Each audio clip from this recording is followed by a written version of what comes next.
BRS కు వరుస షాకులు తగులుతున్నాయి. ఆ పార్టీకి చెందిన కీలక నేతలు కాంగ్రెస్ కండువా కప్పుకునేందుకు క్యూ కడుతున్నారు. వారిని నిలువరించడం కేసీఆర్ వల్ల కూడా కావడం లేదు. ఇప్పటికే కొందరు గ్రౌండ్ వర్క్ చేసుకున్నట్టు సమాచారం.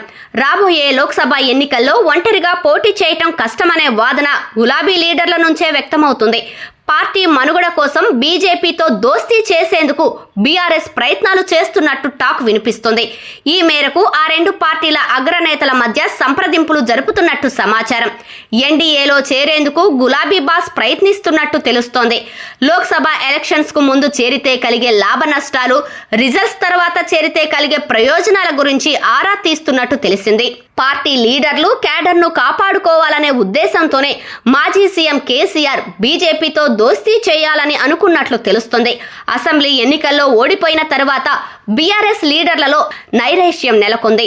భవిష్యత్తులో పార్టీ మనుగడ కష్టమని అంచనాకు వచ్చిన చాలా మంది సిట్టింగ్ ఎమ్మెల్యేలు పార్టీ మారేందుకు రెడీ అయ్యారనే ప్రచారం సాగుతోంది. ఇటీవల కొందరు ఎమ్మెల్యేలు సీఎం రేవంత్ ను కలిశారు. నియోజకవర్గ అభివృద్ధి పనుల కోసమే కలిశామని సదరు ఎమ్మెల్యేలు చెబుతున్నా పార్టీ మారడంలో భాగంగానే కలిసి ఉంటారనే డౌట్స్ వస్తున్నాయి.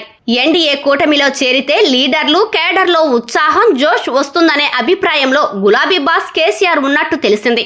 రాజకీయ నాయకుడిగా తన అస్తిత్వాన్ని కాపాడుకునే వ్యూహంలో భాగంగా ఆయన అడుగులు అటువైపు పడుతున్నట్టు సమాచారం.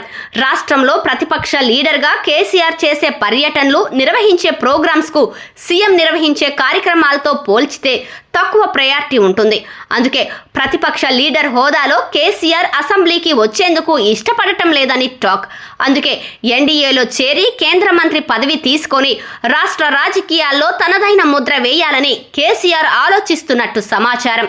ఇప్పటికే బీఆర్ఎస్ బీజేపీ మధ్య స్నేహం ఉందని కాంగ్రెస్ ఆరోపిస్తుంది. మేడిగడ్డ బ్యారేజీ సందర్శనకు ఎమ్మెల్యేలు, ఎమ్మెల్సీలను ప్రభుత్వం తీసుకెళ్లిన ప్రోగ్రాంకు బీఆర్ఎస్ బీజేపీ సభ్యులు దూరంగా ఉన్నారు. దీంతో ఆ రెండు పార్టీలు ఒకటేనని విమర్శలు కాంగ్రెస్ పక్షం నుంచి వచ్చాయి. అసెంబ్లీ ఎన్నికల్లో ముస్లిం మైనార్టీలు కాంగ్రెస్ కు ఓటు వేశారని అంచనా వేస్తున్నట్టు సమాచారం. దీంతో లోక్సభ ఎన్నికల్లో బీజేపీతో కలిసి పోటీ చేస్తే కొత్తగా వచ్చే నష్టమేమీ ఉండదనే అభిప్రాయం ఉన్నట్టు తెలిసింది.